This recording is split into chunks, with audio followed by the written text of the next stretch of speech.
Okay, welcome everybody here and at home. I think we've got a pretty good turnout. So I want to introduce Joe or Josephine Cox more properly. Welcome to tonight's meeting, where we will all hear from Joe about the C&O Canal Count and the Sugarloaf Christmas Bird Count, or CBC, as you will probably call it tonight, which he now leads as the quote unquote compiler. Having been the Seneca CBC compiler myself for 9 years, I can tell you that it is a big responsibility, and thank Joe for taking this on. Joe grew up in the Midlands of England and enjoyed the outdoors from an early age. As her dad was Joe was involved with Girl Scouts and hiking clubs, particularly enjoying hiking trips to the Lake District of Northwest England. Joe came to the U.S. in 1988 as a visiting scientist at NIH and later Walter Reed, working on HIV and vaccines, and joined ANS and Nature during this time. She credits the late Jeff Swinebroad's summer bird life class for getting her hooked on birds here in the States. Joe has been doing a lot of bird surveys the past 4 years, including the just completed 3rd Maryland Breeding Bird Atlas, which Emily just spoke about, leading trips for the Montgomery Bird Club, and doing various counts, including the 2 we are now going to learn more about. Please welcome Josephine Joe Cox.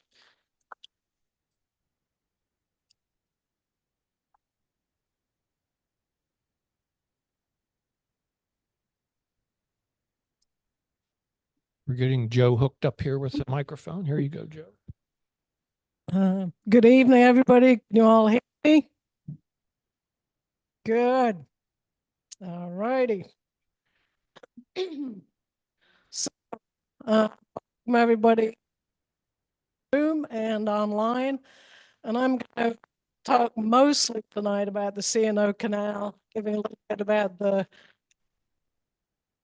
which I'm sure everybody knows, a place. Origins of the C&O Canal Count, and of course,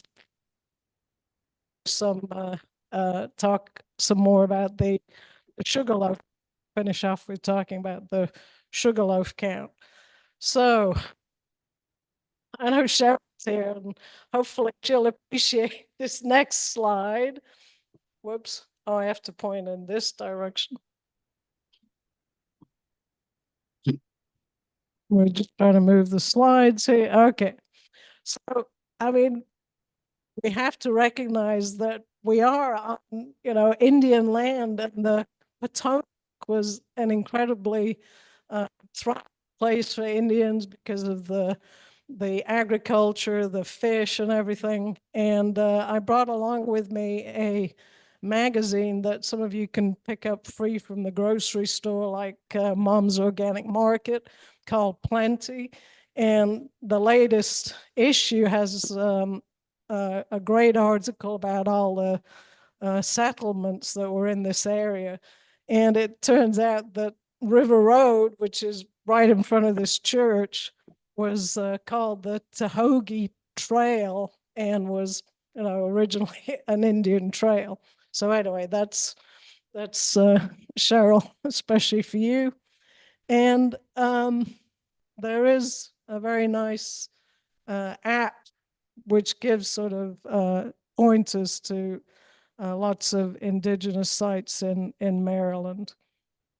So the Chesapeake and Ohio Canal, it was chartered in 1825, and of course was to connect the Chesapeake Bay to Cumberland, and then eventually onto Ohio to get this sort of super high water highway.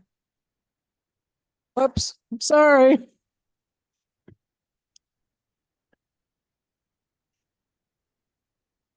Are we good?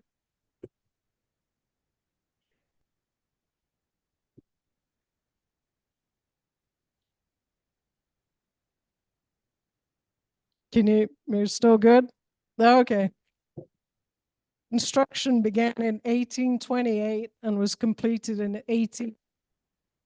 anybody who's walked along the canal will recognize just an incredible feat of engineering with 74 locks, 24 lock houses, 11 aqueducts, which are all still, the ones that still exist are amazing. And then the 3-foot Pawpaw Tunnel. This took a huge amount of labor and of course money as well.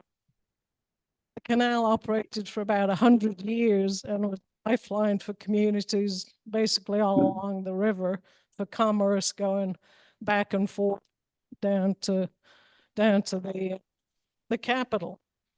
But catastrophic floods and the competition with the B&O Railroad pretty much derailed the canal. And so, the canal went into disrepair, too many floods, couldn't afford to repair it. And it sort of was just, like languishing. People used it, of course. But then in the 50s, particularly activism by Supreme Court Justice William O. Douglas, he, I think probably most of you know this, walked the whole entire canal to try and drum up support that this shouldn't become another road along the river. So fortunately for us, that the canal was saved, and it's now a 184.5-mile pathway into history, nature, and of course birds, which is what I'm going to be talking about tonight. Okay, next. So this is a little snapshot of all the sort of historic towns that line the route up to Cumberland. And I'm pointing out, of course, is Violet's Lock, which has an incredible number of species. 270 species have been seen from Violet's Lock, and 14,000 checklists. That's a lot of checklists. And in fact, Dave, those of you who are on the alerts, Dave Sipsack today saw a Pacific loon. I mean, it's just an incredible place. So, they need to go into all the amazing history behind Harper's Ferry and so on. Next slide, please. So I'm going to show a couple of slides of some of the structures that we see along the canal.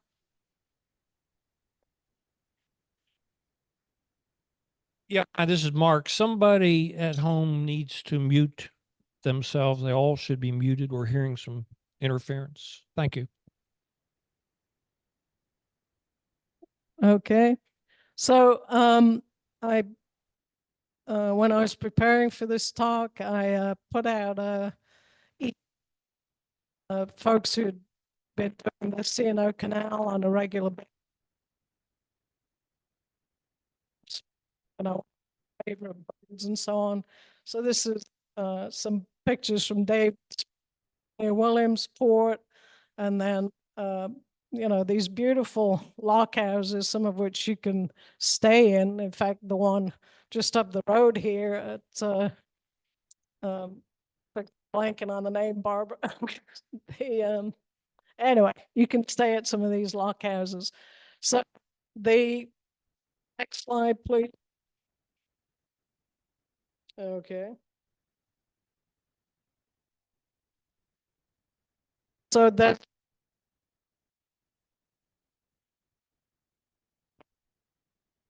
in the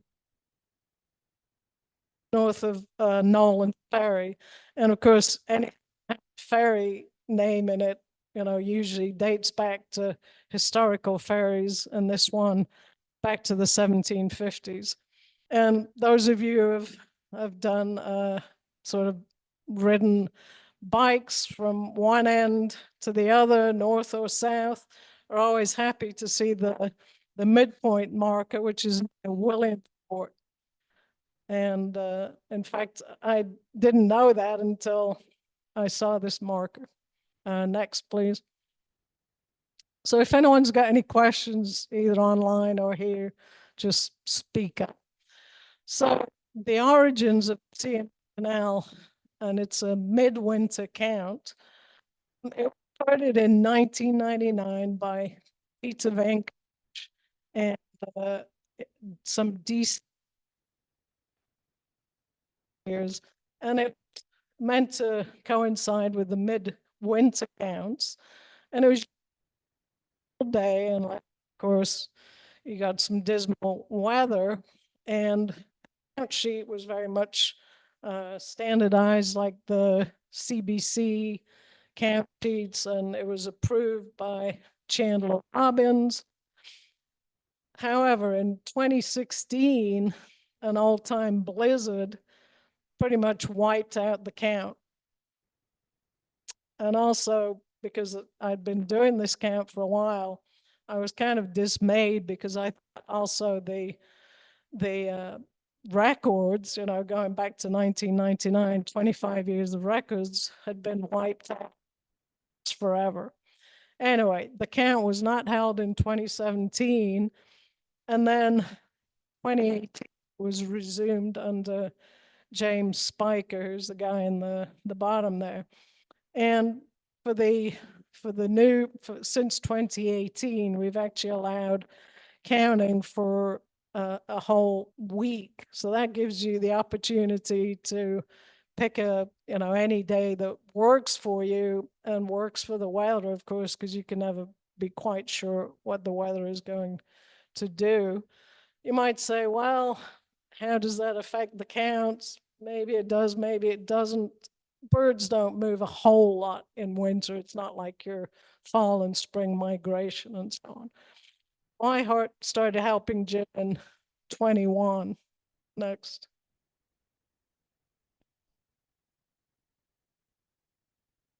Found all my original documents. They were sitting in a fold binder, and I found out I was one of the original participants. So it's sort of fitting that I'm giving this talk. So anyway, from this paperwork, I was able to track down Peter Vankovich and North Carolina. And Peter, Jim, and I had a call just a few weeks ago.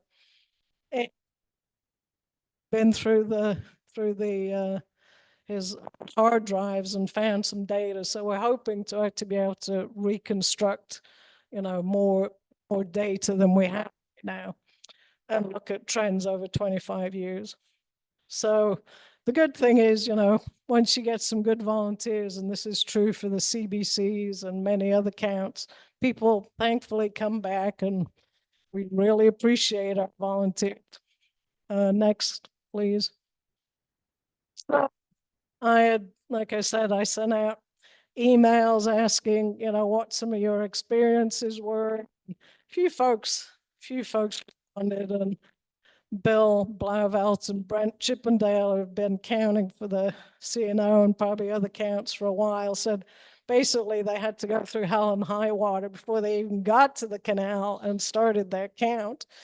And then wing teal in 2024, which was a first for the count.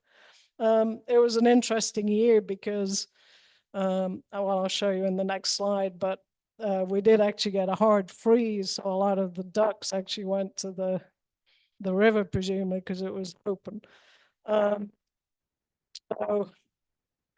from David Smith, he's seen this amazing thing where Merlin went into the ice and looked almost like he was preening himself and then came out again. So my memorable moment was after the big snowstorm in 2016, and I actually cross-country skied to do my birding counts. So this is our cat. Well, actually, unfortunately, he died this year. But anyway, that was our cat Pootie. And in 2016, he's looking at the snow, 27 inches of snow that we had. Next, please. So I'm going to talk about specifically about the 2024 count, but it's all pretty much become pretty routine since 2018. So as you can see, each of these dots represents an individual mile, And you can, if anybody who wants to take a look at this information can do so, and you can click on each dot and see what the count was for each individual mile. And last year, we managed to do 170 cover 170 miles out of the 184. And, there's some missing because people can't make it or because there's repairs to the canal. Last year was a very good year. We had 98 species plus another 10 taxa, 24,000 individual birds. That's pretty typical to get about that many. And we had 60 counters. Next slide. So there was an interesting year last year because it was as low as 13 degrees, and those of you we don't get that anymore. As low as 13 in some spots, and then by the end of the week it was because of the melting of the river and the snow, etc. The river also went from basically frozen in many parts to booming. Next slide. So now I'm going to show some slides of some different birds that people have shared with me. So, this doesn't look promising. Here we are in Williamsport, in the middle of June, and walking along the canal. But next slide. There's our beautiful barred owl. There he was up where the arrow was. Next slide, please. Okay, so this was some birds seen by David Smith near Williamsport. So we've got common merganser. David actually reported to me that he was a little concerned that this pied-bill grebe had gotten stuck in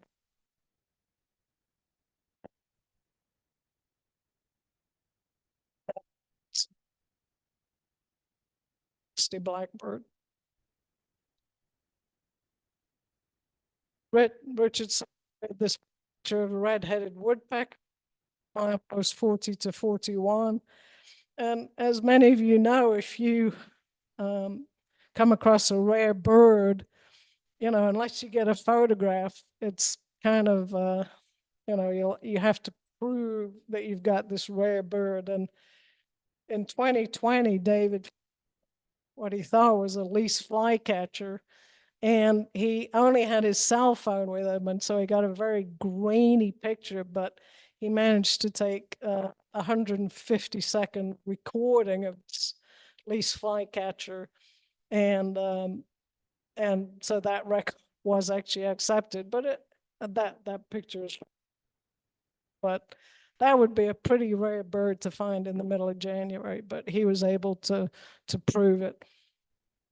And then Emily mentioned earlier about peregrine falcons, and there was an article in the BirdLife just recently about peregrines doing pretty well along the Potomac cliffs and so on, which is fantastic.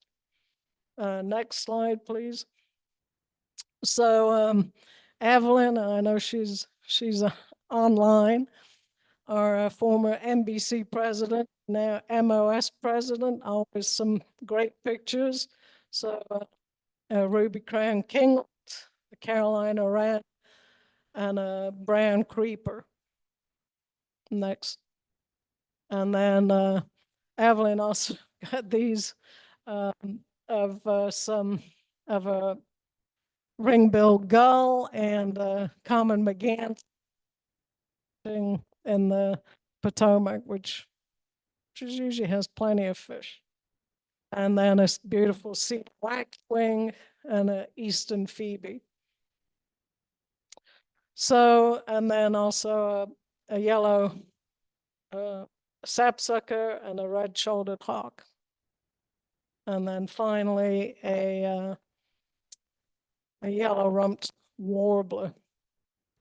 So next, So these were some pictures that I took at Dargan Bend, which is north of Harper's Ferry.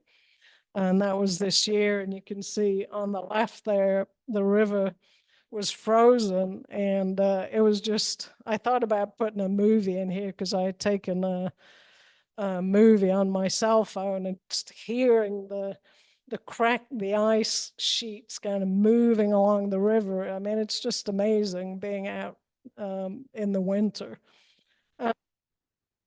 Common mergansers as well. So that was the beginning of the week. And then later in the week, like I said, the temperatures went up, to the 70s. And so this was just and this is at Violet's Lock, which I'm very lucky I get to do Pennyfield to Violet's Lock. Andy Farkas that I've known for 30 something years. And she actually got me on my first Christmas bird count about 30 years ago. So, and she brought her dog Chica with her. It was very good. So of course you get some common birds, although not always. Towhees are not always so common in the winter, but usually find a few, and our favorite herons, and sometimes some uncommon birds. So actually, the the horned grebes, if we stood right next to the milepost on Violet's Lock, we could see the horned grebe on the river. There's some very strict rules on C&O Canal Count. You're supposed to do exactly your milepost to milepost and not go further, but we saw it and it was allowed. But the one on the right there, the Merlin, that was actually during the count period, but it was not allowed because actually it was not part of the official count. But anyway, it was still a great bird to find. So, and then this is some more pictures that I took from 23, again with my friend Sandy. Well, so many bald eagles we all see along the river, which is fantastic. Up right there, I was really, really surprised to find a kestrel. I mean, literally in the middle of the river. And I think probably if I hadn't had that picture, there probably would have been like, no way could that be a kestrel in the middle of the river. I'm not sure if he was getting insects or what. And then in the middle there is a winter wren, and then at the bottom some black ducks. So Jim Spiker, who's the guy who is I'm co-leading the C&O Canal Count with. This year he found some tundra swans up near Harper's Ferry, and then a whole bunch of ruddy ducks, and one just dove there. And the next slide. So Karen Sear very kindly provided some photos, and so most of the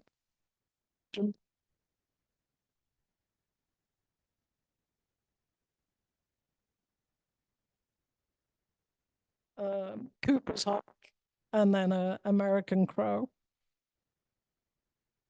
and then another. We're very fortunate that we get to see a lot of mostly barred owls, but certainly a lot of owls along the canal. White-throated sparrow, Carolina wren, and pileated woodpecker. So you might wonder, we do all these counts.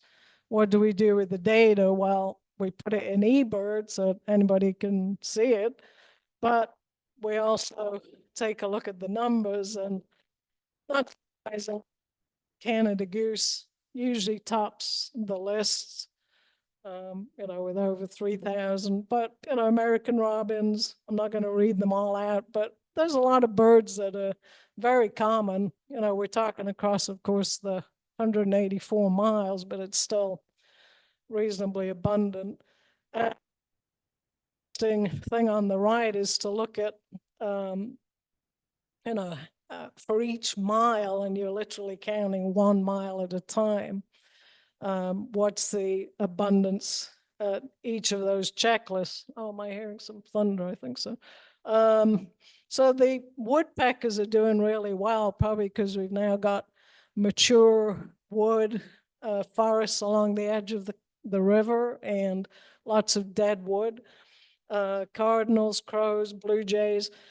Carolina wren is actually the winner because last year, or this year, I guess earlier this year, it was found in 160, I think it was, out of 174 checklists. So basically every single mile, there are Carolina wrens. So, and then some other, it's nice to see a good number of bluebirds. Okay, so now questions about that, or so I'm gonna.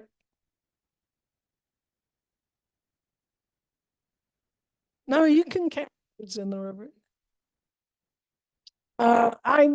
It's the question that was asked was how can I not, am I allowed to count birds in the river? Because I made that comment about the grebes. So we have fairly strict rules for what you can, where you can count, and you count within your mile posts. So if you go just over milepost 23, that should be counted in the next mile. So that, so, so that's what it was. Yeah. So the Audubon Christmas bird counts, that's over a century of data at this point, and the nation's longest running community science bird 1900 with news from the New York time. People were going out Christmas Day, oh, let's go and shoot some birds.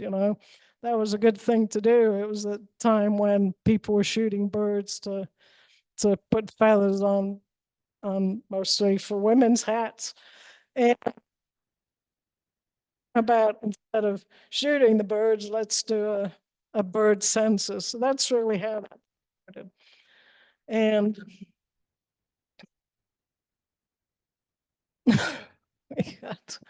that's all right. We're getting distracted here a little bit, but so anyway, the bird counts are always held for a specific, which is from the middle of January, and it can extend into, middle of December, and it can extend into January if needed. And it's done in the US and in fact in the Americas at this point, and then it was also adopted by many other countries. So the 2023 CBC set records, and this is for America, of 2,677 counts completed in Canada, US, Latin America. 83,000 people counted over 40 million birds, which is amazing. The citizen science that we have right now is just incredible. So 2,308 plus 100 and something hybrids, and so one of the people who's very dear to the Montgomery Bird Club is Janet Mellon, and she ran the Sugarloaf Christmas bird count for 20 years. And the Sugarloaf count was actually started in the 30s by Chandler Robbins. And I volunteered to take over actually just about a year ago. So for the 23 Sugarloaf, had 64 participants who walked about 100 miles and drove 346 miles. And this is all in one day. So again, we have to thank all our. So the temperatures range from 28 degrees to nearly 50 degrees, which is not too bad. And we got a total 84 species and about 17,000 birds. So typically we'll get between 14 and 20,000 birds on a Sugarloaf count. So this is the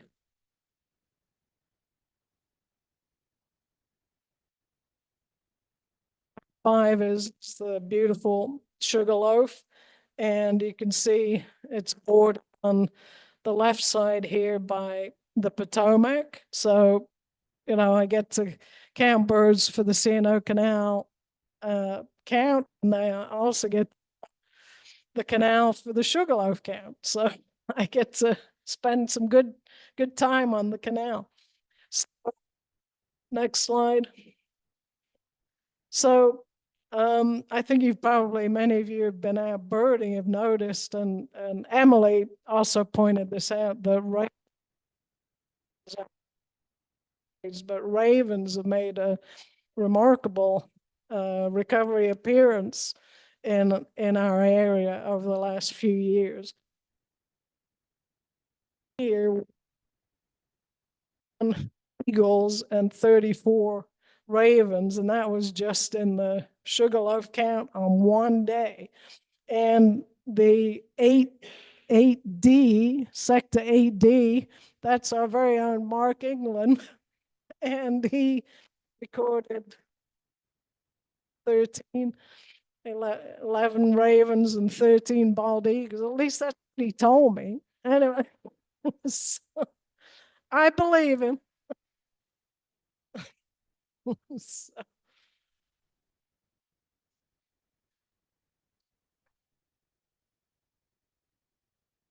yeah. You know, we're lucky to be able to see these magnificent birds. So next, so what are the winter Sugarloaf counts? Actually look a little bit like the ones for the C&O Canal count with the goose, even though it's goose, not just on the river, they're eating grass on what's left of our agriculture, and of course golf clubs, yeah. Starlings, robin, white-throated, etc. So the tables I showed you show who the winners are. You probably are thinking, well, what are the least numerous birds? A little tricky because, you know, you might get one catbird on a count or something. Well, that's actually a good thing because you wouldn't necessarily expect to see a catbird in the middle of December. But we do know that many of the birds that sparrows and that we might expect to see in the winter are sadly declining. And I'm not sure if Gail's on the online, but she very much is concerned about sort of loss of agricultural land and building more and more houses and losing habitat. So really, you know, I kind of wanted to do this talk really to thank all the volunteers, because I realize organizing these counts, it's just amazing how many hours people put in and all sorts of weather, and just really appreciate everybody coming out. So I'm also going to make you know, anybody who wants to volunteer, I have a sign-up sheet at the back here, or please feel free to contact me online. So our count dates, the Sugarloaf CBC on the 29th of December, and then the C&O Canal Count, which covers 2 weekends, and the intervening weekdays is the January 25th to February the 2nd, 2025. So I also wanted to thank my husband Glenn for putting up with a almost crazy bird lady. Those of you might appreciate that. I'm sorry. This on the right here is a pheasant, and the reason I put that in there is to remind me that Glenn used to come on the C&O Canal Count with me many years ago, and we actually saw a pheasant in 2020, and that I think that's the only record for the C&O Canal Count. And sadly, like bobolinks and grouse and things that were seen in the early days of the C&O Canal Count, we don't see those at all anymore. So anyway, I don't want to be on a depressing note, but it's fun. It really is. And I thank again, thank all the volunteers who come out in all sorts of weather. So that's it. Thanks.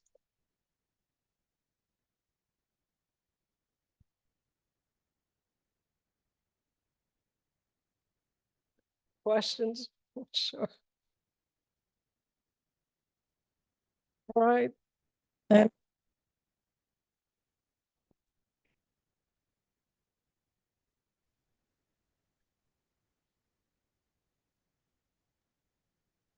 Thank you, Joe. That was interesting. It's one thing when you count, you have some numbers of birds, but that's not so impressive. But when we see the numbers, when you aggregate the numbers, it's very impressive. Thanks, Evelyn. So we had a question here about that it's obvious for the C&O Canal Count. You have to find route, you go along canal. So the question was for the Sugarloaf Count, how do we deal with choosing areas to count? So the answer to that is basically, I think typically we look at maps and say, well, it looks like a good area that we might be able to count birds. But people will do roadside birding as well, because property you can't obviously always have access to. Gail and some other people are very good at engaging to ask if you can access their property.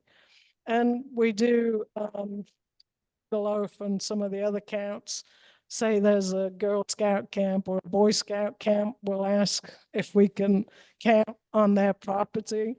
And then actually just this week I had an email from Frederick, a guy also called Joe, from Frederick Parks, and he's actually offered to do some counts in their parks. So that's sort of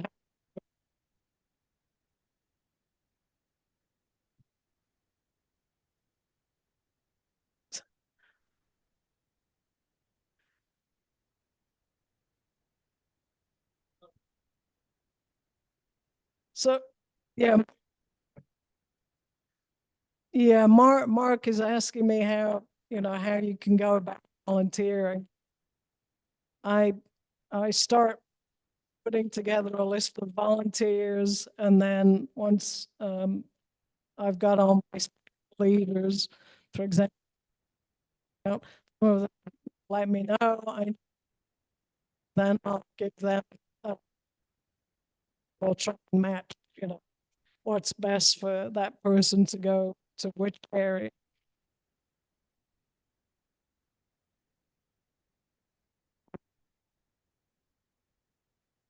Yes, yeah.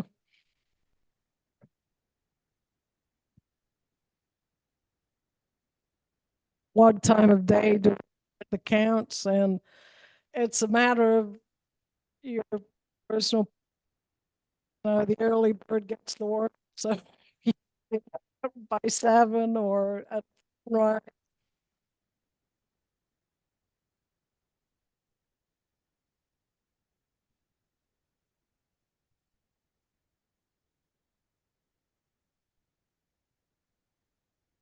Yeah, actually, that's a very, I had a question about how you can see the aggregate data for counts, and the Audubon Society has a website that actually has all the data for all their counts, and you can click on individual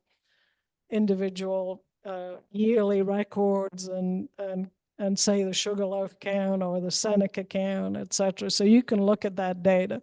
For that, for the one that I showed on the C&O Canal Count, I myself or James can share the link. We don't care if anybody sees it. You're happy to look at the data. Sometimes there's photos in there, sometimes not. So that's a great thing about eBird. You can see all that data, and I'm trying to encourage my Sugarloaf counters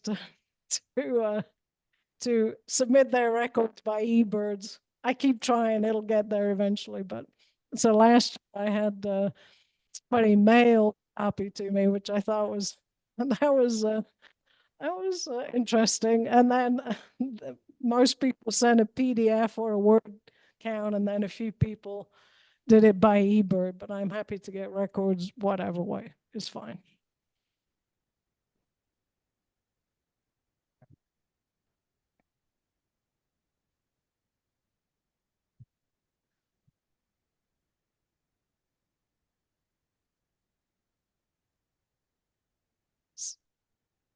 Yeah, I've just been asked about how at the end of the day, how do we know how many birds we've got during that day?